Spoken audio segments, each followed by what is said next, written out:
Talking with WEC and UFC fighter Jeff Curran on the Fukerton.com. I know you've got experience with Uriah Faber, and he's got a fight coming up with Jens. And really, the first fight they were with was just an instant classic. It was a lot of fun to watch. But Jens Pulver has had a lot of really tough things happen in his life. He had his kid, and he lost one of his best friends, and he's got all these things going on, and now he's got to fight one of the best fighters in the world. I'm just curious how you see that going, and if maybe this isn't the best fight for Jens Pulver right now. Man. Well, first of all, we all got a lot going. Yeah. Everybody's got their thing. But Jens is a fighter, and, you can never count him out.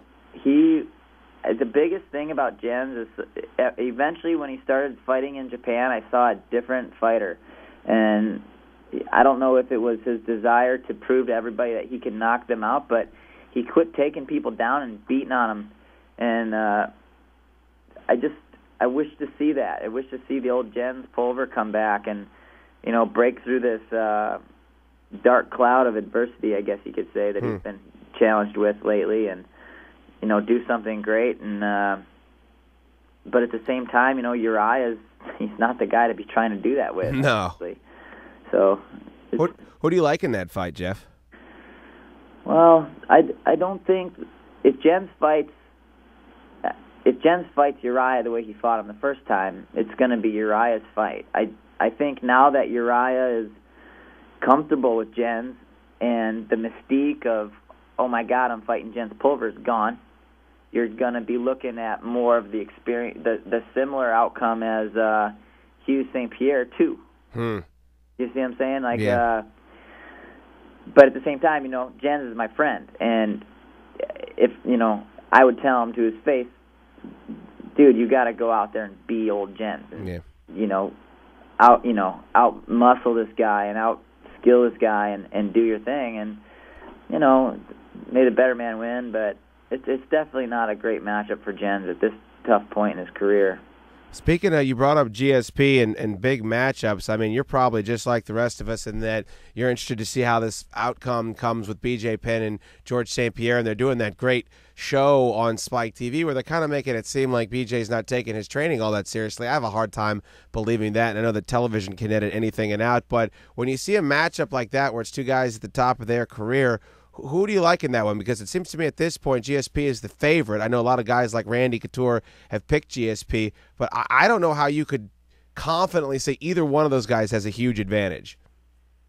Yeah, you can. I mean, BJ is probably, by far one of the most skilled fighters in the sport all the way around. His boxing is some of the best, and his takedown defense and his athletic ability, even though sometimes he doesn't look it, his athletic ability and his jiu-jitsu is phenomenal. So you put that all together and you say, what does he not have that can beat GSP in its conditioning? And if GSP can survive a couple rounds like he did last time, he's gonna find a way to break through. He's that competitive.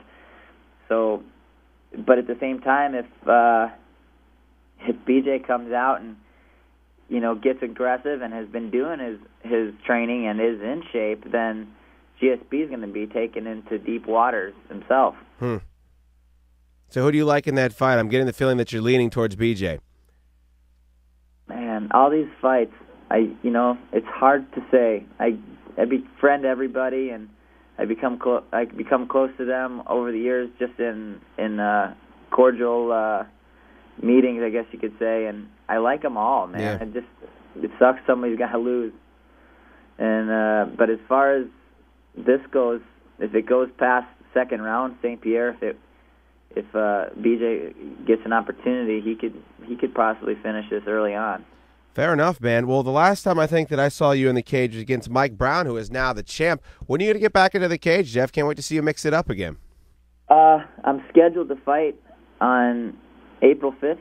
Really? Against Joseph Benavidez from Uriah Faber's school. Oh, wow. And he's 9-0, and that fight's set. We're both bout agreements have been signed, and they just haven't disclosed the location yet. Okay.